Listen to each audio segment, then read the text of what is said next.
Dombivli MIDC मध्ये झालेल्या स्फोटाने आजूबाजूचा परिसर हादरून गेला। काही किलोमीटरपर्यंत या स्फोटाचे हादरे जाणवले। परिसरातील इमारतींच्या खिडक्यांच्या काचाही फुटलेल्या आहेत। काही घरांवरील छप्पर तुटले तर अनेक घरांना तडे गेले। परिसरातल्या CCTV मधून तुम्हाला या स्फोटाची तीव्रता लक्षात येईल।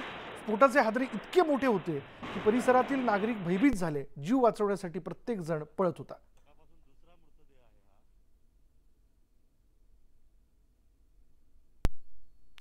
आणि हे CCTV फुटेज आपल्या हाती आलेले आजूबाजूच्या परिसरातलं, ज्यामध्ये आपण बघू शकतो की ज्यावेळेस हा स्फोट झाला त्यावेळी बाजूला असणाऱ्या इमारती असतील त्याला कशा पद्धतीचे हादरे बसले हे लक्षात येतं।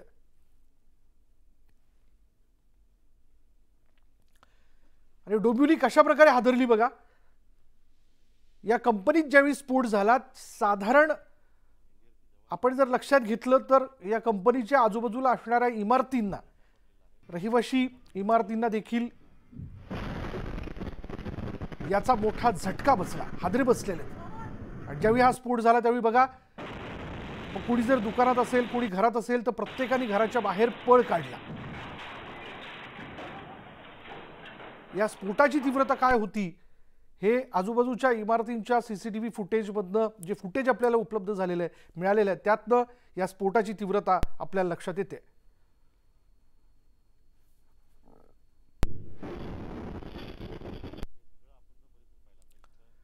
इमारतींच्या काचा ज्या आहेत, खिडकीच्या काचा अक्षरशः स्फोट झाल्यानंतर त्या तुटल्या। आणि हे ड्रोन फुटेज देखील आपल्याला मिळालेलं आहे। या ड्रोन फुटेजमध्ये आपण पाहू शकतो की ज्यावेळी या कंपनी स्फोट झाला त्यावेळी काय एकूण आजूबाजूची परिस्थिती झाली बघा। सगळं बेचिराख झालंय, काहीच उरलेलं नाहीये, एवढा हा भयानक स्फोट होता। आणि त्याच्या आजूबाजूला आपल्याला इमारती देखील दिसत आहेत, रहिवाशी वस्ती आहे।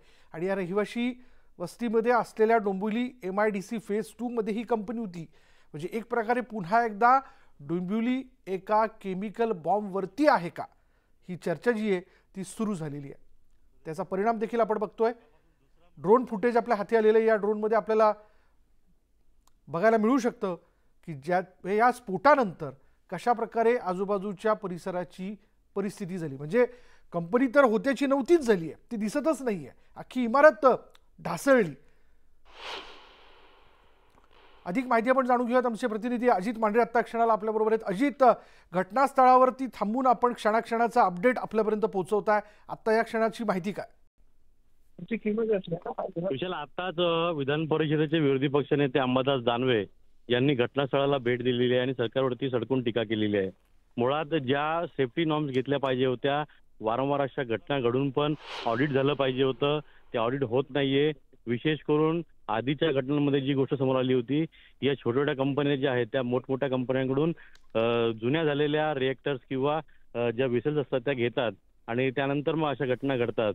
यावर त्यांनी जास्त प्रकर्षाने लक्ष टाकलेलं आहे। तर उद्धव ठाकरे हे मुख्यमंत्री असताना त्यांनी डोंबिवली फेज 2 MIDC जी आहे ती स्थलांतरित करण्याचा निर्णय घेतला होता। तो निर्णय या सरकारने का घेतला नाही, हे सरकार गेली 2 वर्ष काय करत होतं अशी टीका केलेली आहे। तर आपण ड्रोन फुटेजच्या माध्यमातून हे सर्व पाहू शकतो की कशा रीतीनं संपूर्ण आजूबाजूचा एरिया जो आहे, परिसर जो आहे तो किती उद्ध्वस्त झालेला आहे। दुसरीकडे आपण जर पाहिलं तर या सगळ्या परिसरामध्ये आपण ड्रोनच्या माध्यमातून दाखवण्याचा प्रयत्न करतोय की कंपनीच्या अगदी 50 आणि 100 मीटर अंतरापासूनच जो रहिवासी विभाग जो आहे रहिवासी विभाग सुरू होतो आणि यामुळेच इथं अशा काही घटना घडल्या की मोठ्या प्रमाणात नुकसान होतं। मोठ्या प्रमाणामध्ये आता इथं MIDC केमिकल झोन आहे का रहिवासी झोन आहे हेच स्पष्ट होत नाहीये। म्हात्रे नगर असेल, सोनारपाडा असेल, त्यानंतर स्टार कॉलनी असेल, उद्योगनगर असेल, गांधीनगर असेल, सागाव असेल, हे आजूबाजूचे परिसर जे आहेत, डोंबिवली MIDC निवासी भाग असेल, हा सगळा परिसर जो आहे या परिसरामध्ये कंपन्या ज्या आहेत ते अगदी इमारतींना आणि घरांना लागूनच आहेत असं चित्र या सगळ्या ड्रोनच्या फुटेजच्या माध्यमातून आपल्याला दिसतं।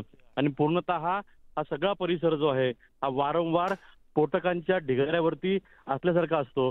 कधी इथे मोठी घटना घडते आणि यामध्ये मोठ्या प्रमाणात कोट्यवधी रुपयांचं नुकसान होतं, जीवितहानी होते, लोक जखमी होतात आणि इथलं सगळं जनजीवन जे आहे ते विस्कळीत होतं। या सगळ्या घटनांनंतर सरकारी यंत्रणा जाग्या होतात, सरकारी यंत्रणा गुन्हा दाखल करतात, चौकशी करतात, अहवाल सादर करतात, पण पुढे काहीच होत नाही. असेच प्रकार डोंबिवलीमध्ये वारंवार 3 वेळा घडलेले आहेत. विशाल, ड्रोन फुटेज आपल्याला स्पष्टपणे दिसतंय. एकामध्ये आपण दाखवण्याचा प्रयत्न केलाय की ड्रोन ज्या ठिकाणी अमुदान ही केमिकल प्रायव्हेट लिमिटेड कंपनी आहे, त्याच्या मागच्या बाजूला अगदी 50 मीटर अंतरावरच त्या ठिकाणी रहिवासी विभाग आहे. तो स्टार कॉलनी आणि सागाव परिसर आहे. या परिसरामध्ये बैठी चाळी भरपूर भरपूर प्रमाणामध्ये आहेत. त्याच पद्धतीनं 3-3, 4-4 माळ्याच्या इमारती ज्या आहेत या जास्त प्रमाणात आहेत. आणि हे सगळं असताना जर एखादा असा ब्लास्ट झाला तर सर्वात जास्त नुकसान या घरांना होतं. कारण का बांधकामाच्या बाबतीमध्ये तितकी काळजी हे सर्व बांधताना सगळं घेतलं गेलेलं नसतं. दुसरीकडे आपण जर पुन्हा पाहिलं तर जिथून कंपनी आहे तिथून हायवेच्या साईडला म्हणजे सोनारपाडा साईडला जर पाहिलं तर जवळच अगदी एक मोठा बंगला आहे, रहिवासी चाळी आहेत, छोट्या मोठ्या इमारती आहेत, हॉटेल्स आहेत आणि जवळ इथे मानपाडा पोलीस स्टेशन आहे. तर ह्या सगळ्या गोष्टी ज्या आहेत या कंपन्यांच्या आजूबाजूलाच आहेत. म्हणजे एकतर या सगळ्या ज्या इमारती किंवा रहिवासी भाग जो आहे तो केमिकल स्फोटक ह्याच्यावरच वसलेला आहे का असं म्हटलं तरी वावगं ठरणार नाही. कारण का मोठ्या प्रमाणामध्ये या अशा घटना घडल्या की या सगळ्या भागांचं मोठ्या प्रमाणात नुकसान होतं आणि त्यानंतर सगळी यंत्रणा जी आहे त्या जाग्या होतात. विशाल, धन्यवाद या सगळ्या माहितीबद्दल.